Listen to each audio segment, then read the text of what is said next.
Welcome everyone to the 5th episode of our Innovation Circle series.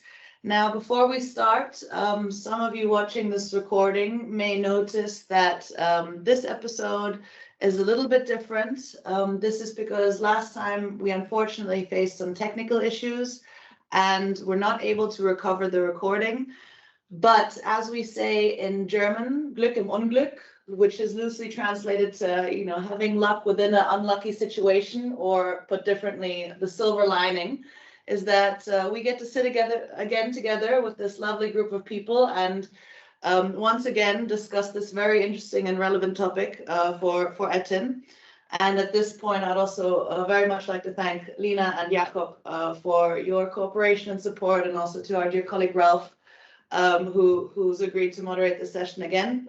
So thank you very much for taking the time. And without further ado, I'm happy to introduce this episode. So as many of you know, we have a dedicated work theme under ETIN that focuses on ecosystem development for transformation. And we're now happy to announce that we're developing a new work stream under this topic, which will look at the potential of public procurement in spurring transformative change. So I'll leave it at that and hand over to Ralph. Thank you very much, Manuela. And again, thank you very much, Lina and Jakob, for recreating the very positive experience that we had during the live podcast. So, innovation enhancing procurement. I'm thrilled to have you both here, Lina and Jakob from Sweden, both with tons of hands-on experience in incubation and acceleration, but also in policy advice in public-private cooperation, and in particular also on the topic that we are discussing here today.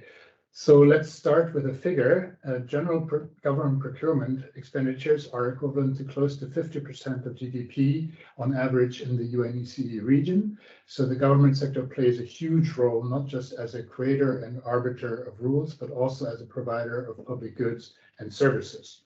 So it follows that when we talk about transformation towards sustainability, we should not only focus on the transformation of the private sector, we also need to talk about the transformation of the government sector. And if we talk about the role of innovation in bringing about this transformation, again, we cannot just focus on transformative innovation in the private sector, in the business sector, we also need to talk about transformative innovation in the government sector. So this is the first reason why we are interested in innovation enhancing procurement. It gives governments a way to procure innovative solutions that help them meet the challenge of transforming their own operations and making them sustainable. But there is a second reason as well why we're interested in innovation enhancing public procurement, and this is the potential to stimulate wider demand for innovative solutions. In our interactions with innovators from throughout the UNECE region, we often hear that they see a lack of demand as a key obstacle and even a disincentive to engage and to invest in innovation. Now, public procurement spending typically exceeds the equivalent of 10% of GDP in the UNECE region. So there is enormous purchasing power there. And if even a fraction of this can be used to actually stimulate demand, and to purchase innovative products rather than existing products, this could make all the difference for innovative companies to reach minimum critical scale. In fact, public buyers can support R&D to create entirely new solutions, and then they can act as early adopters, as lead buyers that document that these new solutions actually work. And this can then in turn help innovative companies attract additional customers, attract additional investment, and grow and perhaps even create entirely new markets. And this market stimulating, market shaping role of innovation procurement is nowhere more important than when we talk about transformative innovation and sustainability. Because these are the situations where externalities and coordination failures, systems failures are likely to be most severe. For instance, if we talk about the transition to sustainable individual mobility, we will need coordinated innovation in many different fronts and even entirely new innovation ecosystems. So this is the vision, the ambition of innovation enhancing procurement. And we at UNECE have developed some good practices to advise governments on how to do this based on existing experience, including from the European Union, but also from other countries, on things like pre-competitive dialogue, pre-commercial procurement, innovation partnerships, etc. So we have a certain vision and certain ambition, and we have a certain amount of experience from our region. And yet, even in places that routinely rank very highly on innovation performance, such as Sweden, and in fact, Sweden is also a global leader in innovation policy and even in sustainability metrics in general. Even in places as advanced as that, it appears that in practice, many public procurement agencies are reluctant to actually embark on innovation enhancing procurement, and the results, the wider benefits beyond introducing some new solution in the public sector itself, the wider benefits in terms of creating markets, seem elusive. So in your experience, Lina and Jakob, why is that? Why does innovation enhancing procurement often not actually live up to the promise, so to speak? That's a very good question, Ralph, and thank you very much for this introduction to innovation enhancing procurement. And our finding is that the main problem when it comes to using innovation enhancing procurement as we know it today is that it's still built on procurement logic, not an innovation logic, and they differs quite a lot actually. So when you look at it from a procurement perspective, when you do a procurement, it's based on requesting something that already exists on the market. You have some kind of specification of what you need, even though it might be on specific criteria, functional need or whatever, but still it's something that is known. But innovation processes is about creating something that actually don't exist on the market today. And that means also that we need to handle this as an innovation process rather than a pure procurement process, which means, for example, it's very difficult for us to analyze what is success before we actually have started working in the innovation process. So we need to have a learning process which is very experimental, and where we actually can't pick the winners before we actually have started the process. So it's more like an innovation process where we actually need to eliminate losers during the process rather than picking the winners beforehand, you can say.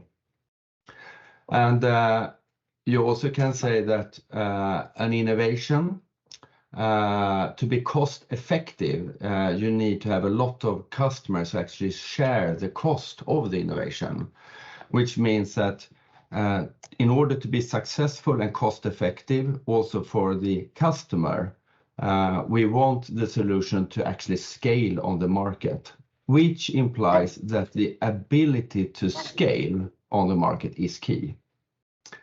And then the last but not least thing with the innovation process is that you, since it is a learning and experimentation process, you learn as you go in the process, and you have a lot of learnings that is derived from the interaction between the need, the owner of the need, the procuring organization, and the supplier.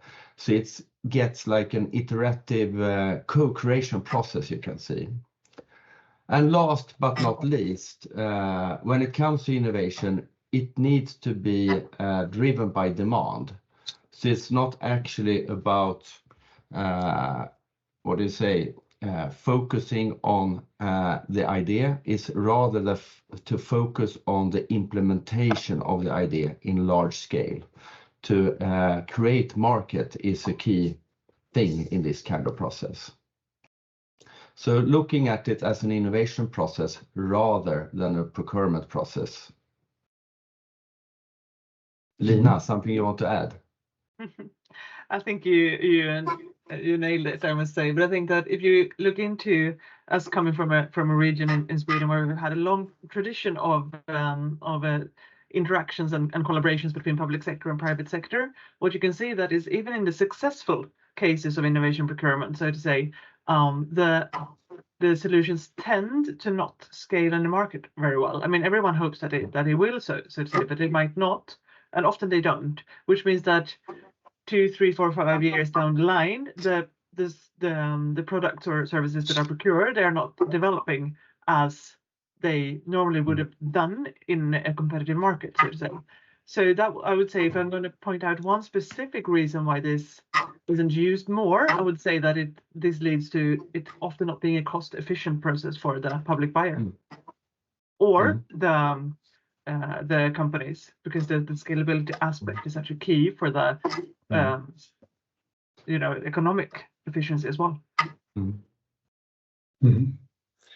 Yes, exactly. Thank you very much for these initial explanations. Now you have developed and actually already tried a new approach to innovation enhancing procurement, which you call demand acceleration.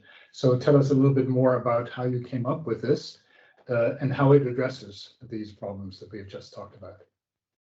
Yeah, I mean, this actually came from the idea of, I mean, we have been working for a long time, as I said, with this like collaboration projects and so on, and we have also started like incubators and accelerators focusing on health tech and collaboration with startup ecosystems and public buyers and so on. And the idea actually came from Vinnova, a Swedish innovation agency, in a meeting where we tried to attract a bit more funding for our newly started international health tech accelerator. And the point that was made in the meeting was that, yeah, it's great that you're ambitious and everything, but I mean, we do have many like supply side accelerators, and we do have funding and programs in place for these incubator programs, etc. So that's where you have to go, and there's no additional money that you can get because you are ambitious and this not just go to our normal processes. But why are you only talking about supply accelerators? Since innovation isn't limited by supply but by demand, why isn't no one talking about the demand accelerators? And that just started something in my head, and I was like, if that is correct, then we have really missed something. And that's when we started to think about what would a demand accelerator be in the context of the public demand. How could an innovation process be created not only with the purpose of creating a solution that could be implemented in one customer as the normal innovation procurements are doing, but how can an innovation process be designed if the goal is to stimulate demand broader on the market? What would that process be? And that is what we've been experimenting with for the last 3-4 years. I would say, to try to figure out what that could be. And I want to add Jacob, there that yes, so please, yes. That the interesting thing is that normally when we work, I mean, I come from also from the innovation and the startup field, not from the legal and the procurement side. And as an innovation process leader, we are quite well versed in the kind of innovation processes, design processes that originates from the United States. Silicon Valley, etc. We have got IDEO, we've got the design thinking, we've got a lot of these like methods and mechanisms for driving design. I mean, there's absolutely nothing wrong with that. But by using them in a public sector context where you don't take into account the market conditions for the public sector that is actually regulated by the public procurement processes, you tend to end up with coming to pilot phases or coming to experiment. But when you're supposed to implement something on a broader scale or even scaling it, you haven't designed a process in a way that facilitates that. So you tend to run into the big evil procurement wall, and that is how it's been seen in innovation contexts. That the procurement is just standing in the way. You've gone all the way, done everything right, and then when it's time to implement, boom, the procurement comes and destroys whatever you have developed. So we were like, if we think the other way around, if we don't see it as a big wall in the end, but if we see it as mechanisms and drivers that guides us through the whole process from the start, and we start with following the 5 principles of public procurement, and rather see the procurement as something that can help us guide us towards implementation and scaling, what could then that be? And that is what we've been working on for the last years. Okay. Jacob, do you want to add anything on that? Perhaps, again, a little more detail on how exactly you are doing this. Yeah, I think that's when I try to explain this for myself and for other people, what makes me fascinated is the approach, because I'm actually an open innovation guy. My background is working very much with open innovation in different aspects, and also, of course, building ventures with lean startup and similar methodologies. I think the application is this, to look at it from an innovation point of view for a start. So can we use the logic of open innovation and the logic of iterative work with lean startup methodology within the framework of public procurement? And that is actually how we apply it. So the approach we have is very much influenced by open innovation and lean startup with that kind of mindset, but we use procurement as a tool to make it happen. So what we basically do in this process is that we procure participation in an innovation process. So we don't procure the product or solution in itself to begin with. We start with procuring the participation. And we also have a process when this participation is procured that is stepwise, very interactive and iterative.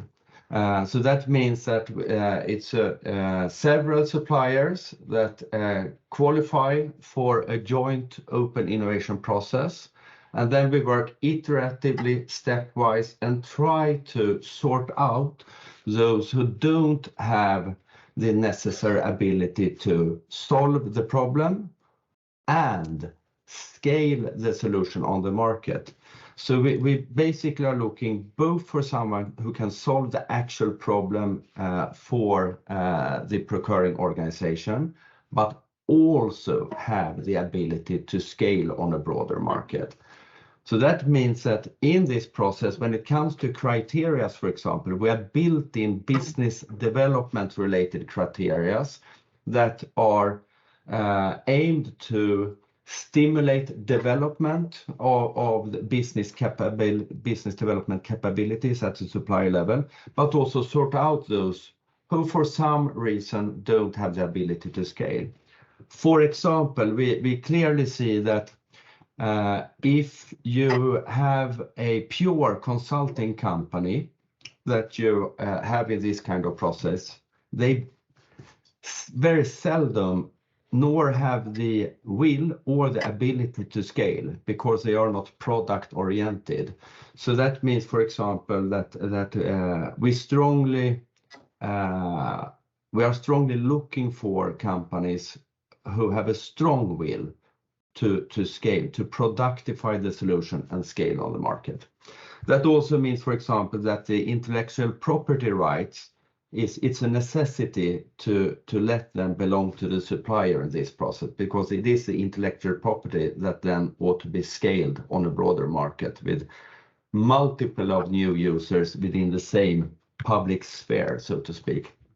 But this iterative way of working also makes, there is another effect of it that is very beneficial, and that is that the purchasing organization need to be highly involved in this process, which means that they are getting their understanding of what their need actually means in practice and how it could be developed together with the supplier, makes them also very, very much aware of how they need to adapt their organization to embrace this solution and to make it used in practice.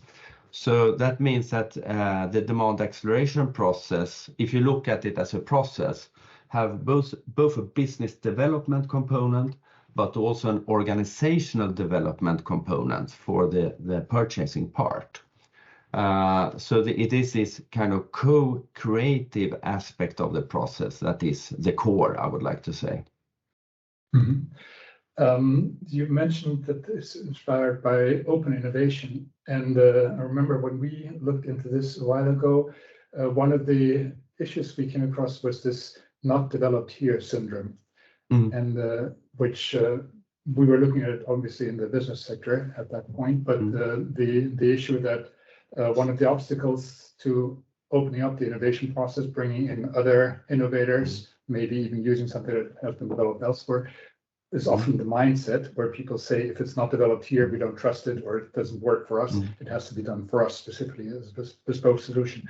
So in your approach, when you try to bring in, as you just said, the clients, maybe you try to bring in several procurement agencies to work on a shared problem. How do you overcome this syndrome, this not invented here syndrome, this tendency to try to have something that's bespoke for one and then doesn't work for others, it doesn't scale? I think that goes two ways. First, you have this, okay, this is not invented here, we need something that's adapted for us. I mean, and the other thing is, if something is adapted for us, it's not relevant if it spreads to others, because this is our thing. So it goes both ways. Yeah. So I mean, if you start with first addressing the initial buyer, so to say, you need to set that mindset straight away, that just so they understand that if they buy something that is specially made for them and is not interesting for anyone else, they will have to bear the whole cost, the full cost of the development, the hosting, the further development, or whatever kind of cost that there may be, because no one else is going to chip in. And if they know that and accept that, that's what they should procure, and the market solution is not their thing. But if they want to explore different aspects of that, we can work with them. And the other, and by starting to adopt that kind of mindset, that maybe, there are things on the market that are developed somewhere else, but that could be interesting for us. I mean, that's just a great start for starting exploring. And what we do is that instead of following this normal design logic, where you start with a more introspective needs analysis, like we need to find our own needs, don't jump to solutions. We all know that terminology, the needs are in center. Of course they are, but what we can do is we can get an inspiration straight away. We don't need to start with a long design inspired needs analysis process. We can start with opening our doors and our gates and saying, we think we're interested in something like this. We think we have this kind of need. What is out there that maybe already can solve the need, or maybe can just spark an idea of what we need that we haven't even thought about?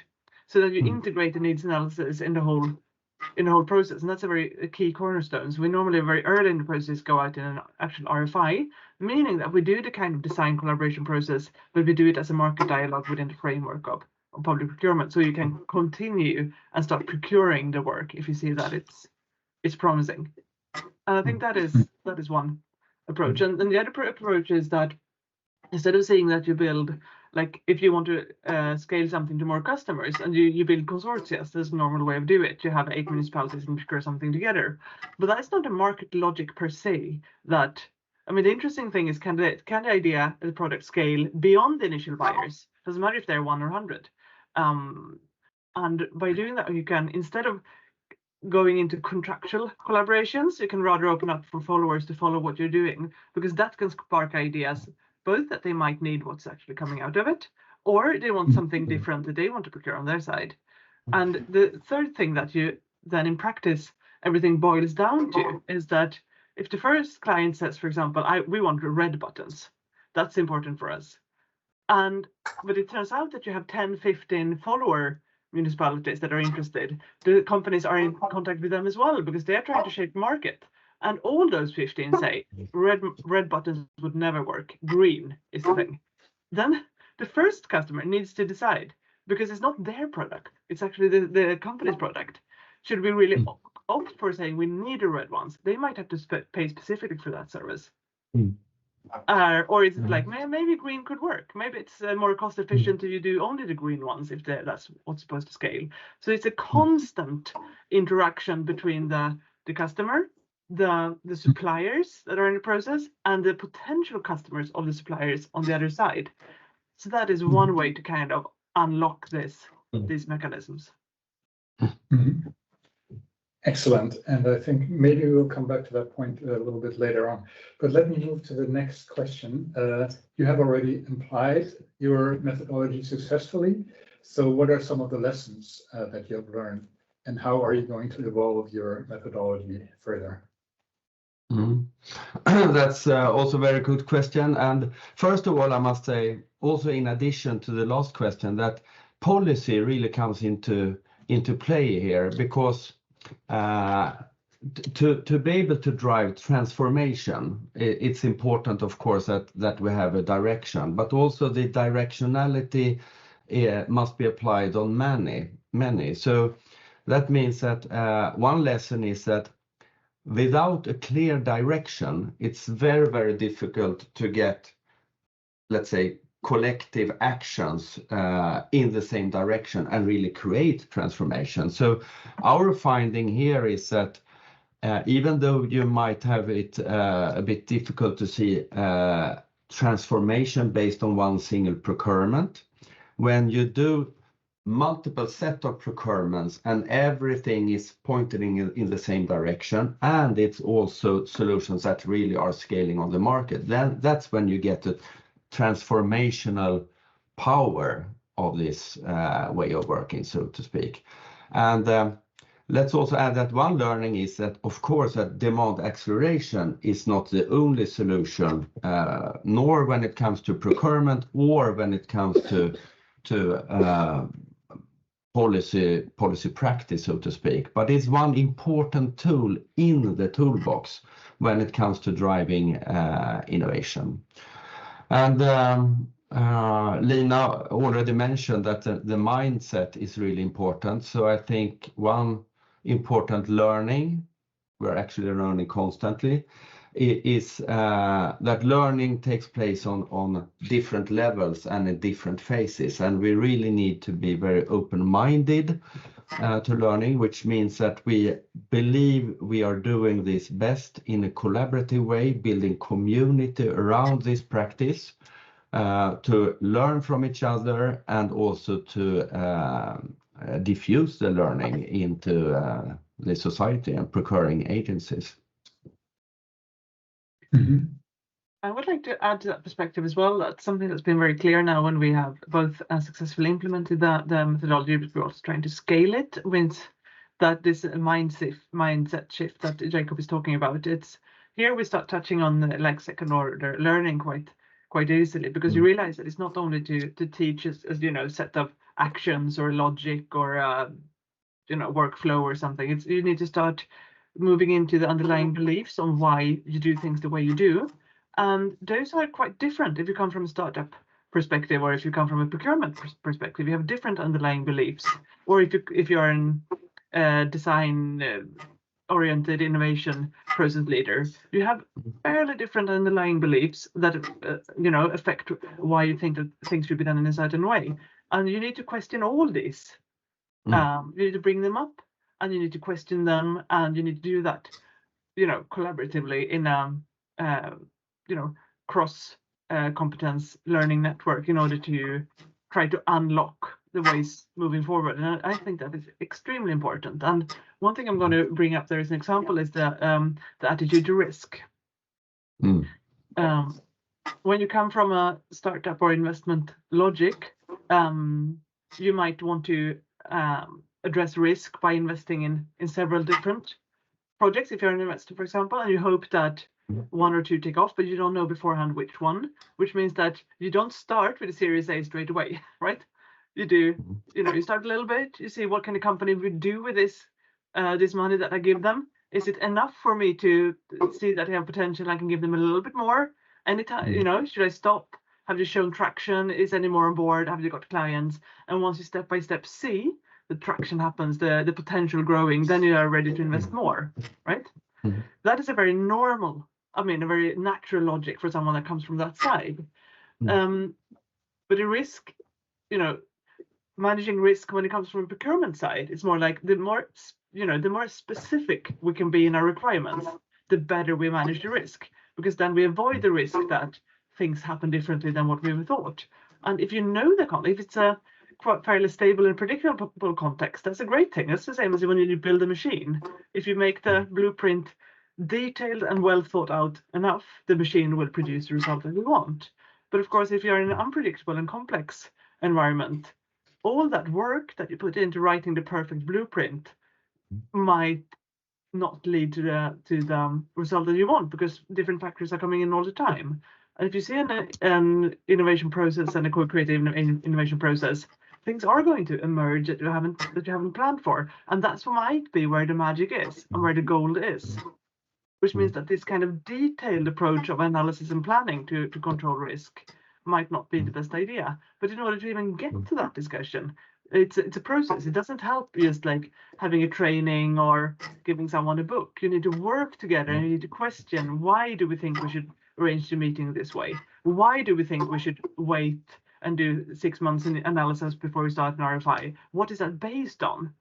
And that's and work with that and do that. That is, I think, is extremely interesting. And then you can see that the learnings and the transformations you see in people, that doesn't just affect the actual procurement they're in. It affects the way they relate to the work and affects also their methodologies and their ways of working in other aspects as well. And that's where we also get to one aspect of the transformation and the transformative experiments that we're doing. It's not just about the product. It's about changing the ideas of the underlying rules that affect our behavior in our role in public sector and innovation and procurement agencies.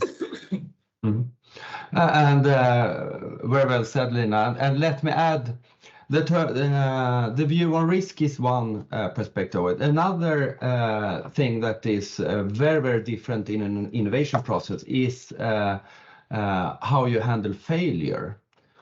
Failure in an innovation process is actually a learning. So you don't actually talk about failure. You just get the hypothesis confirmed or non-confirmed, so to speak. So failure in an innovation process is just a part of the learning process. But of course, from a procurement perspective, failure is more or less similar to making a fault, which is a big no-no in a procurement process.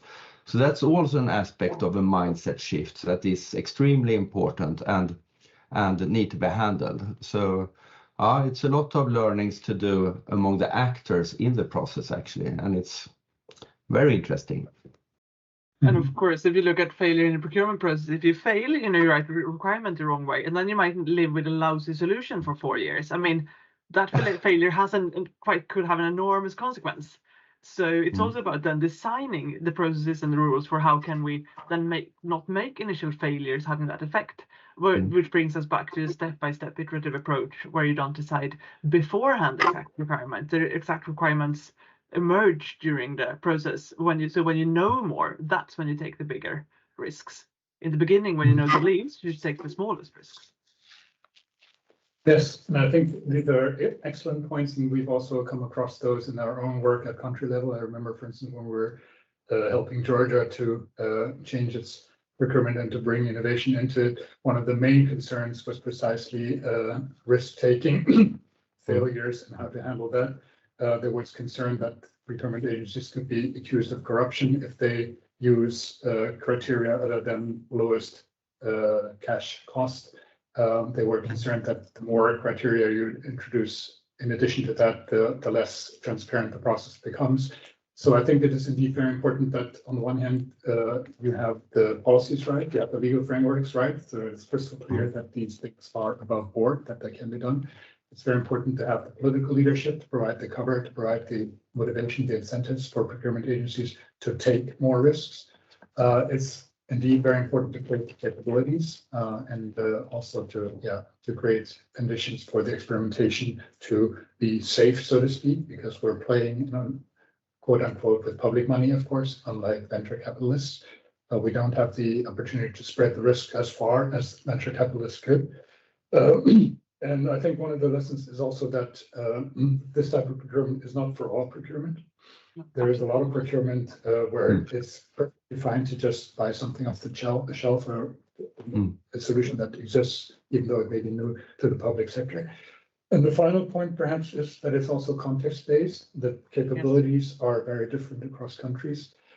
So the work that is needed to bring this mindset shift about and to make it safe and transparent is different across countries. And that maybe brings us already to some of the next questions. And now I'm locked out of my notes. Let me just get back in.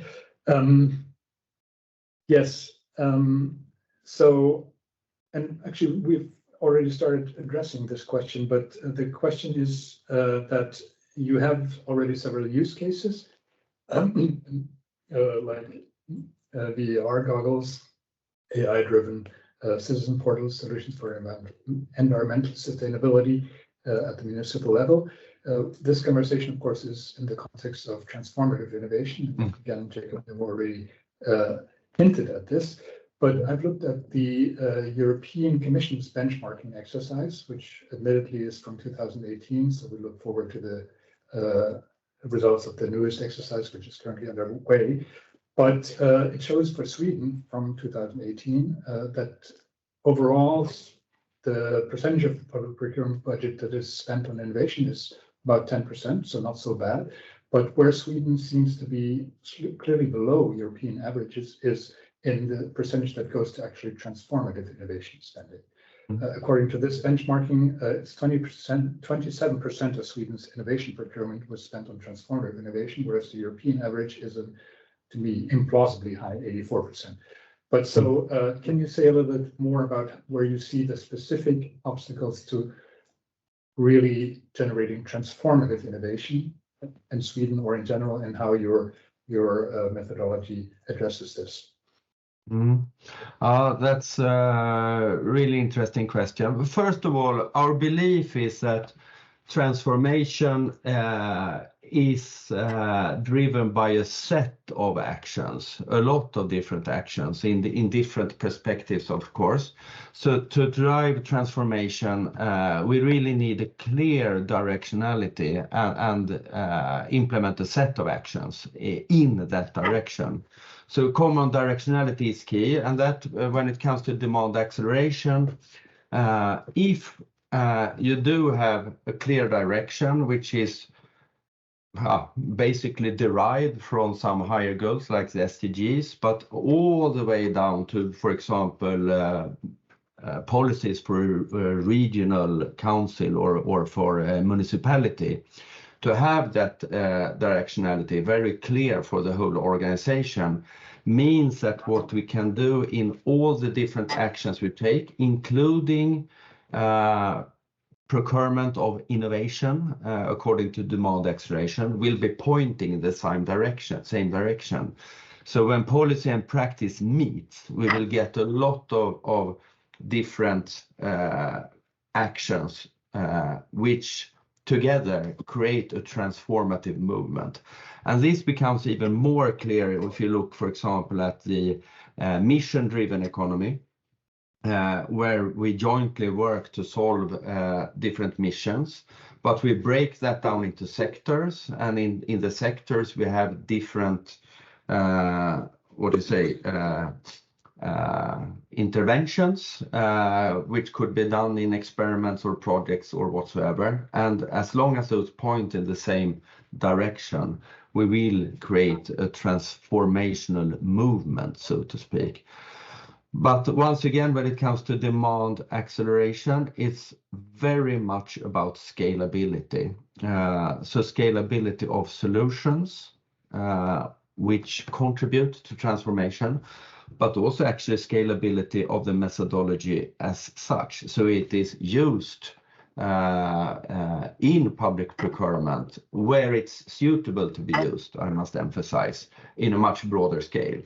So that's something that we are working with as we speak, actually, to create a broader use of the methodology. Yes. And if I may add, actually, coming back, sorry, Lina, coming back again to this benchmarking exercise, what it also found is that in Sweden, apparently, the vast majority of the innovation procurement happens at the national level, and not a lot happens actually at the regional and municipal level. Again, in a comparative perspective. So again, that might be one of the areas where the question of scalability of the methodology would come in. Yes, exactly. And I would like to add to that, if you go back to the third generation of innovation policy with purpose of driving transformation, it's quite frequent that you point out these 4 dimensions of that, but the directionality is a key, the experimentation is a key, the learning is a key, but also the coordination. So of course, if you do something in a direction, you experiment and you learn, but there's no coordination. You might have the one swallow doesn't make a summer case. You might do everything right, but you cannot, you will not drive the transformation just from one or a few experiments. It's just when we add the coordination aspects, and then we're definitely not only talking about demand acceleration, but when we have the coordination of different experiments using this different suitable tools, but in a direction where it can. That's when you need to add this fourth dimension in order to have a chance to get to transformation. So that's. Yes, excellent point. Fully agree. I'm told we have to wrap up, unfortunately, but let's at least briefly talk about also how this all links to our transformative innovation network. As Emmanuel mentioned at the beginning, we have this work stream on ecosystem development, and I think everything that we've discussed so far fits into that. We also have a work stream on strategic learning, and I think the emphasis that you put on changing mindsets and learning and communicating the learnings and creating communities of practice also fits very much into that. So with the new work stream that you are gratefully willing to lead on innovation enhancing procurement, what specifically do you want to work on, and who would you like to invite to join that work stream? Again, quickly, if possible. Yeah, first of all, thank you very much for having developed the ETIN network into such a open-minded and fruitful network. And what we want to do is, of course, to tell about demand acceleration as a methodology, but also to learn about other initiatives with the same aim to drive demand and accelerate demand. And also, as you mentioned earlier, to see what does a different local context look like, and what works and what does not work in different contexts.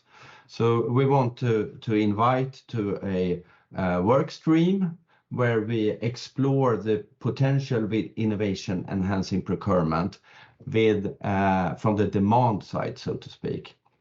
Lina, you want to add something? No, but I just want to circle that in order to move this mindset further and really explore the potential of the innovation enhancing procurement, we cannot do that only a couple of people in Sweden. And I think it's brilliant that we have a possibilities of a network where we can work, lots of different kind of experts and roles that have been doing work and have been experimenting in different national contexts and bringing those learnings and experiences together and build on each other in each other's knowledge in order to explore this topic further. So that is very much what we aim to do in this work stream. Okay, and you would like to bring what kind of people to the network? Anyone that thinks like this sounds brilliant, I want to be a part of it, please. And basically our aim has always been to what do you say? Policy meets practice. So our aim is to have a kind of practical view of it, but from a policy perspective, because action is what will count if we should drive transformation forward. Excellent. Thank you very much. I think this concludes the replication of our Innovation Circle podcast, but last but not least, we'll have the usual game at the end. So please, Olivia. Exactly. We cannot finish our Innovation Circle without the game segment, which is one truth and two lies. We'll show you sentences on the screen that Lina and Jakob sent to us before, and try to guess which statements are true.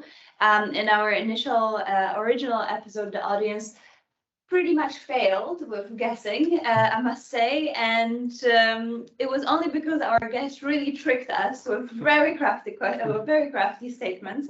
So let's see how it goes this time. Allow me to share it on the screen. Let's take a moment to read it, and then I'm going to reveal how our audience voted last time, and then you'll, Lina and Jakob, reveal the true statements. So I'm sharing now. First is going to be Lina. These are your statements. Yep. And please, our audience actually voted that it was the third statement.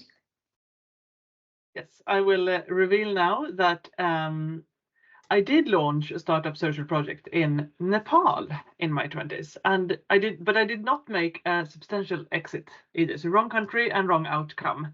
It was a horrendous experience that led to divorce and misery, but it led me to restart my life and move to Barcelona in my 30s. So that part, but unfortunately it's false, that one.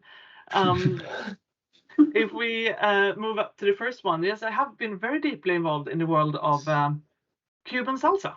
So I've not been working in tango, that's false, but I've been running my own club, I've been organizing salsa trips, and I've been teaching the amazing dance of Cuban salsa.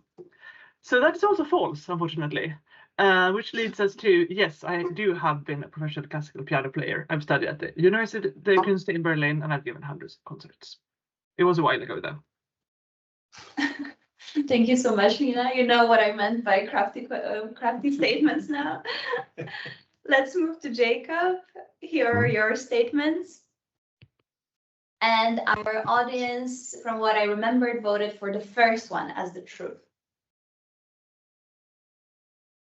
Is that Yes. true, Jakob? It might be true that they voted on the first one, but that one is not correct. It's true that I have done speed skiing, basically because I was very lousy on alpine skiing when making turns. So my thought is that it's easier to just go straight downward. I was actually a forerunner on a World Cup speed ski event in Sweden.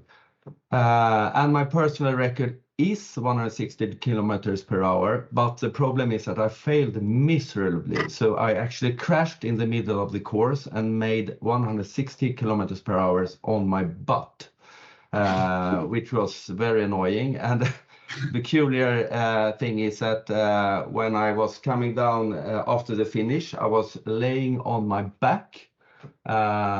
And I couldn't see anything because my helmet had turned 180 degrees. So the audience were screaming and thought that this guy, he is lost. But it was my helmet that had turned 180 degrees, not my head. But that's so that's not true.